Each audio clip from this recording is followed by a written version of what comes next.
I'm Ryan Joyce of Team Quantum C, and along with me here today to present are Kevin Griffiths, Young Kim, and Michael Lee. Quantum C is an acronym that stands for Quantum Dot Usage as a new technique to unleash maximum solar energy absorption. We're a team of 14 students, the biggest team in Gemstone, and we're working under the faculty advisory of Dr. Jeremy Monday. Our research question is by how much will solar cell efficiency increase due to a quantum dot layer with optimized fluorescence and anti-reflection. So commercial solar cells right now operate between about 13 and 18% efficiency. At first glance, this seems absolutely awful. However, the maximum theoretical efficiency for these cells is about 33.7%. So while they're better than your first glance, there still is a lot of room for improvement. Solar cells are semiconductors which absorb photons to generate electric current. And they do this because when a photon hits the cell, it transfers its energy over to an electron-hole pair. And this electron-hole pair then gets into an excited state and is then able to move freely throughout the cell. And this movement of the electron-hole pair is what creates current. And what dictates the lowest energy photon that can excite an electron-hole pair is something called the band gap energy. And before I move on to talk more about our project, it's worthy to note that energy is inversely proportional to wavelength. So very short wavelengths have high energy, and longer wavelengths have low energy. External quantum efficiency, or EQE, is defined as the total number of electron-hole pairs divided by the total number of photons that hit the solar cell. If you look at the graph up here, below in the left shaded region, we have very poor absorption, and this is below about 500 nanometers. This is largely due to a loss mechanism called recombination. And this is when very high energy photons hit the cell, they get absorbed very close to the surface where there are a lot of defects, and then the electron-hole pair gets excited and then recombines due to these defects. And something that happens throughout the entire range of wavelengths absorbed by the solar cell is reflection. And this is something that can be minimized with an anti-reflective coating. And this is, by the way, reflection is simply when photons get reflected off the surface of the cell. And on the right side of our EQE graph, you can see that the absorption efficiency drops off very quickly. And this is due to the band gap energy and cannot be worked around. So quantum dots are what we chose to focus our project on. They're a very new technology for solar cell applications. And quantum dots themselves are nanoparticle semiconductors, and they exhibit a lot of cool properties. One of which is that the size of the quantum dot determines what sort of, or where the quantum dot absorbs and emits light. And one or two other cool things about quantum dots are they exhibit fluorescence and anti-reflection. Fluorescence is the ability to absorb and emit photons at different energy levels. If you look up at the graph on the top, you have two graphs, one being labeled A, which is the quantum dot absorption graph, and the other graph being labeled B, which is the quantum dot emission graph. And as you can see, the absorption graph drops off right about at the center of the emission peak. And this is largely due to the band gap energy. So one thing about this is that even though we're taking energy away from the photons that are getting absorbed by the cell, it doesn't actually matter. In fact, it can actually help the efficiency of the solar cell. And this is because each absorbed photon only contributes the band gap energy of the solar cell to the power output. And the extra energy that the photon has before it gets absorbed is lost as heat. So if we absorb the short wavelengths where the cell doesn't absorb very well, and then with our quantum dots, and then emit those photons at about 550 nanometers, or maybe even a little higher, depending on how good our quantum dots are, we can actually increase the overall EQE of the cell. And the next thing I'm going to talk about is anti-reflection. So as I mentioned before, some photons don't actually get absorbed by the cell. They simply hit the cell and then bounce off. An effective anti-reflection layer can cancel this reflected light using destructive interference. And the main property that determines how well a layer anti-reflects is the thickness of it. And we can actually calculate the thickness by determining the peak wavelength we want to anti-reflect and then dividing it by 4. And now I'm going to pass over the presentation to Kevin to talk about our research direction. Cool. Thanks, Ryan. All right, so the direction of our team right now is we're designing a layer to improve solar cell efficiency. There's two parts we're going to go about attacking this. The first is to create a model in MATLAB to simulate this quantum dot layer. The second is to go in the lab and actually physically build it and test it. We're going to demonstrate improvements with the model and the experiments and find some differences between them. And we'll talk about that later. But the novelty of our project is that we're using this quantum dot layer. Well, first of all, the fluoresce. And so quantum dots been around for like 10 to 15 years. And when people use them with solar cells, sometimes they just they use them as the solar cell itself. That's really expensive, and that's not actually the best way to go about it. The best way is to use it as a layer above, like a commercial solar cell. It's cheaper, it's only like nanometers thick. And what we'll do with it is we'll have fluoresce and anti-reflex. A bunch of researchers just fluoresce with it because anti-reflection is really hard because you need this nanoparticle layer to be exactly the right size. But we think that we can do both and have even better efficiency. So we just gave you an overview of our project itself. Now we'll tell you what the individual teams are doing. So theory team, we're creating the model using anti-reflection fluorescence. Here's a diagram just to reiterate some of the things we're talking about. You can notice how the higher energy photons are being absorbed by the quantum dots in the layer and re-emitted at a lower energy level, which is at yellow. So it's less energy, but since it's at where the EQE is maximum, it generates more electricity in the end. So an overview of the model itself. So the input, we just have some inputs, outputs, and here's like the code itself. But the inputs, so it's taking in what's my solar cell. So we're saying, so you do an EQ measurement of your solar cell and you tell the model. And then you say, okay, this is how many photons are in sunlight, which is like a well-known figure shown by that. Then the model optimizes your solar cell's parameters with anti-reflection and fluorescence of a quantum dot layer and outputs the quantum dot band gap and layer thickness, shown by these charts we've shown you earlier. The model can do a lot of things, but we thought we'd show you just some of the results that we've been able to have with it. This is a chart that shows on the x-axis the emission efficiency of the quantum dot, and on the y-axis the band gap. So you can see the red dot at the top corresponds to this red line. So this is saying, if your layer just doesn't emit well, like it's a really bad layer, it's saying the corresponding line says just don't absorb any photons.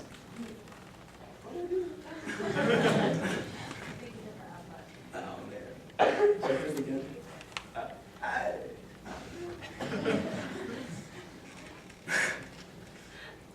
Alright, that was a little bit. Anyway, so it's saying, this line's basically saying, just don't absorb anything, the solar cell would be fine on its own, you're just going to make it worse.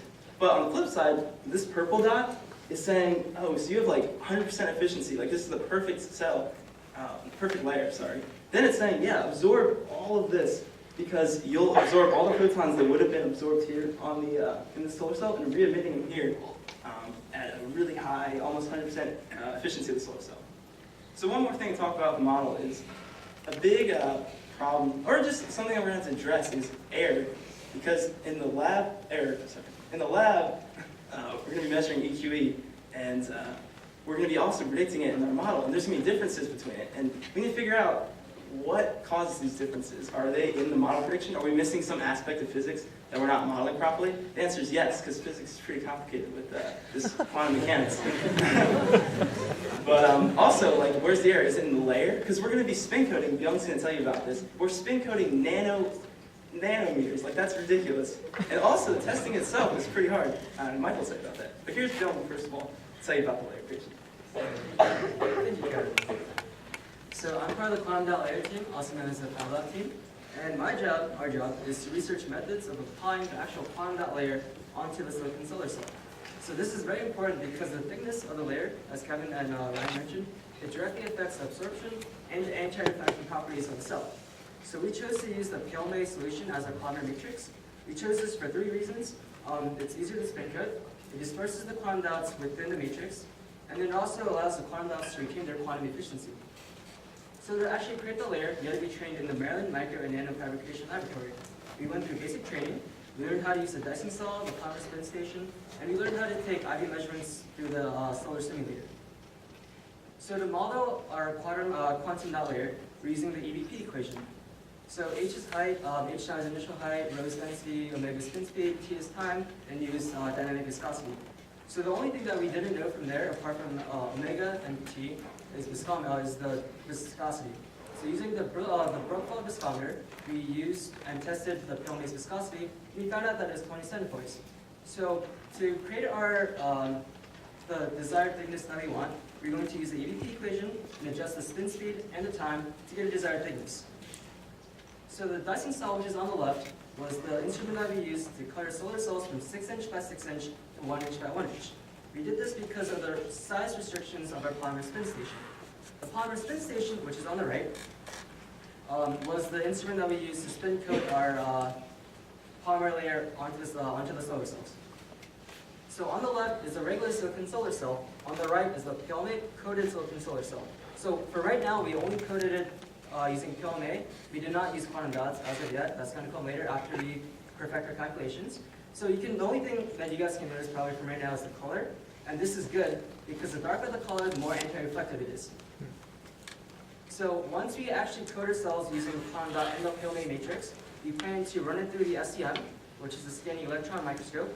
And then we're going to use it to take the cross-section of the cell and then actually find out the actual thickness in nanometers of our layer. And then we're going to use a solar simulator to take IV measurements of the cell and see how well it improved. And then this data will be used by Kevin's team for the model, and it represents actual data compared to the theoretical data. And now I'll take it to Michael and his testing team. Thanks, Cam.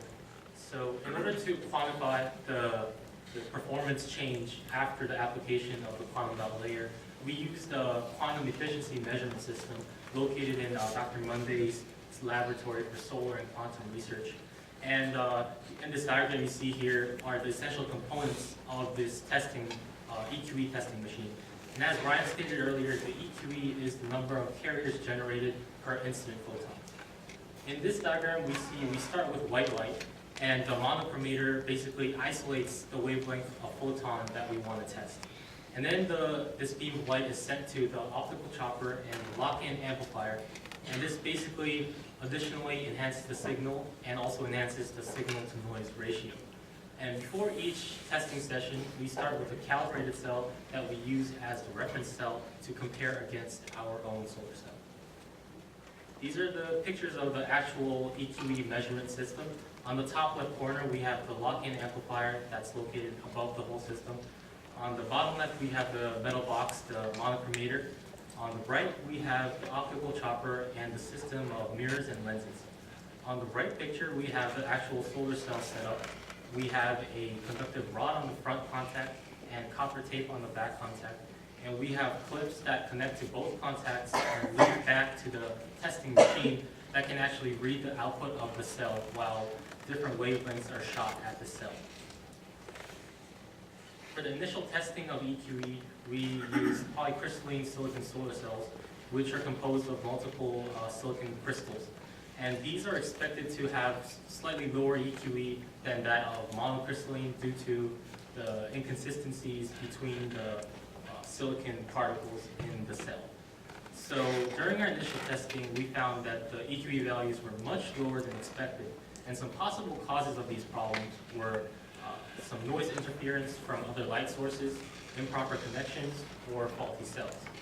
And these low, after several weeks of testing, we found that these low EQE values are likely to be the fault of the cell because we ensured that each setup was in accordance with the standard operating procedures, and we ran it by all the grad students who helped build the system.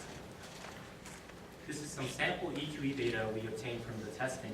On the left side, we have what an EQE plot should look like, and on the right side, we have our current data obtained from the polycrystalline silicon solar cells. We can see that the cell peaked at around 35–30%. So in the future, we would like to incorporate the layer team's data into our theoretical model. The layer team will be creating a new quantum dot and PLMA solution and coat this solution onto brand new solar cells. They will also be taking the SEM and IV measurements of these newly coated solar cells. And the testing team will now perform EQE testing of brand new diced monocrystalline solar cells that were obtained from a different vendor, and these were manufactured by BP Solar. And we will also be testing these cells after coating. Some advice we have for our underclassmen we have here today are to establish proper team norms and use them effectively. you should motivate yourself to always be proactive. You should also prioritize getting grants early on in your project as soon as your team is formed. And you should also make team meeting scheduling a high priority, especially for large teams like us. And you should also want to handle team conflicts early and respectfully. And most important of all, you should have fun. These are our sources.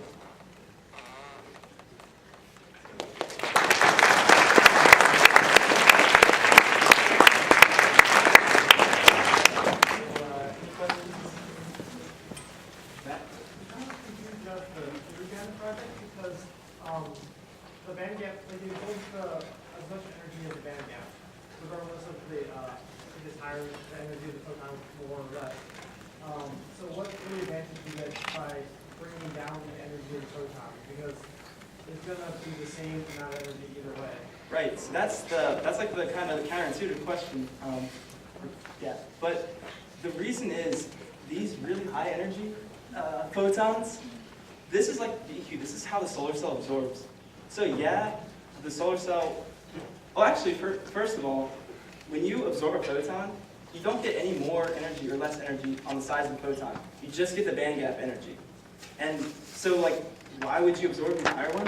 Well, the solar cell only has like a 25% or 30% chance of grabbing a photon at 200 nanometers. That's really bad. So the luminescing layer, the fluorescent layer, sorry, it grabs photons from up here and shifts them down here, where there's like a 100% chance of being absorbed. So that's like the theory behind the layer.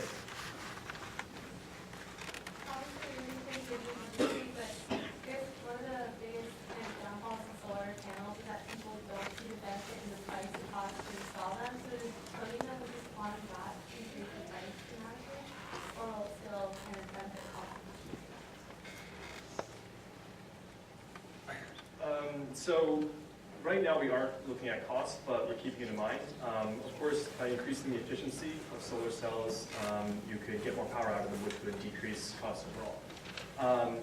Right now, quantum dots are somewhat expensive, but not prohibitively so.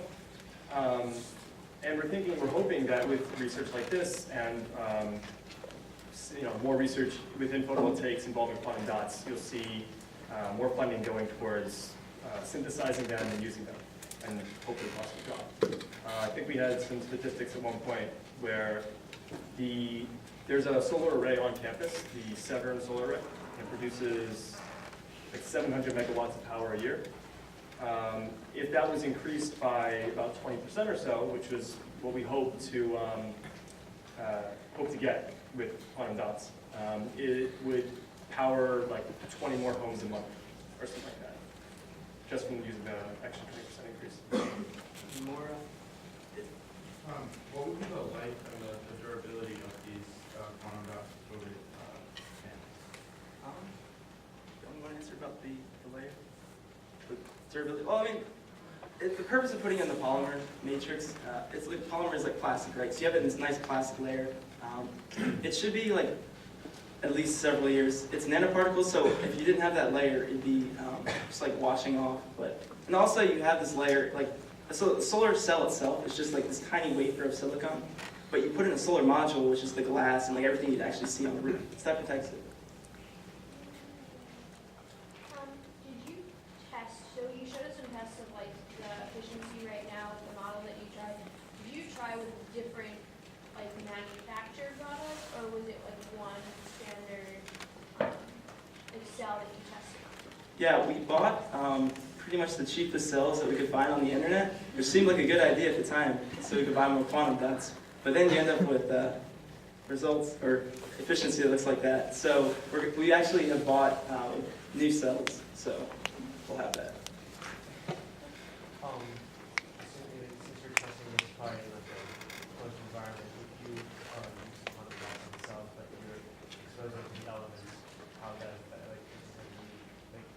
consider how that would affect efficiency?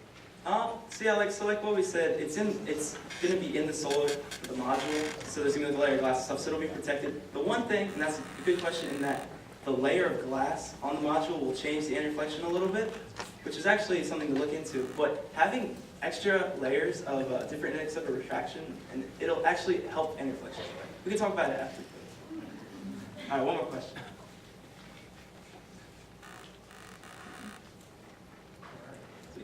All right.